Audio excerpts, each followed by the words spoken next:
欢迎来到明星新闻 MKN Star News 频道，请订阅频道，所以大家不要错过当天最热门的新闻。我们今天的时事通讯包括以下内容：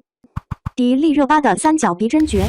侧脸五官超立体，女明星都没几个能比。深邃立体的五官是很多女生的追求，但是大多数人都没有，而整容风险太大不推荐，就只能依靠高超的化妆技巧来弥补了。女明星中迪丽热巴的五官是很让人羡慕的，自带新疆美人的异域风情，尤其是三角鼻真的绝，侧脸照拍出来五官超级立体，深邃五官女明星都没几个能比的。看迪丽热巴的正脸，能感受到异域风情，对于高鼻梁到底多挺却没有概念，看完她的侧脸照，才发现接近于60度的三角鼻有多优越。偏偏她最近的妆容还走起了欧美风，眼妆深邃有神，衬托的五官更加妩媚撩人了。这接近完美的五官是羡慕不来了，只能通过化妆稍微弥补一下了。而鼻影和眼影一样，大致的位置确定了，只需要注意晕染的技巧就好了。而且就算是塌鼻梁的女生，鼻翼两侧好歹都有一点深浅沟壑，找准画鼻影的位置并不难。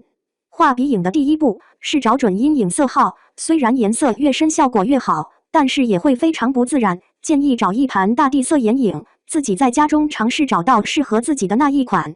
其次就是鼻影的晕染方式，画眼影大多都会选择使用刷子，因为晕染范围较小，需要用工具搞定，眼妆才会足够精致。在画鼻影的时候，为了效果更加自然，可以先使用刷子确定晕染范围，再用手指进行点涂晕染，手指自带一定的温热效果，上妆会自然不少的。像是迪丽热巴的这款妆容，虽然选择的不是大地色眼影，但是眼尾部分的红色眼影和眼头部分的眼影深浅是有着明显差距的。再搭配上纤细的眼线，让眼部轮廓勾勒得更加清晰，一款日常眼妆也就搞定了。不过迪丽热巴有这张脸作为基础，就算是素颜也会很美吧。虽然眼尾需要特意加深，保证有一定的阴影变化色差感，但是也一定不要忽略了眼妆最基础的要求，那就是足够自然。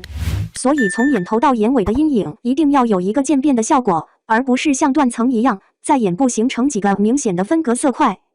感谢您观看视频，请订阅我们的频道以支持我们。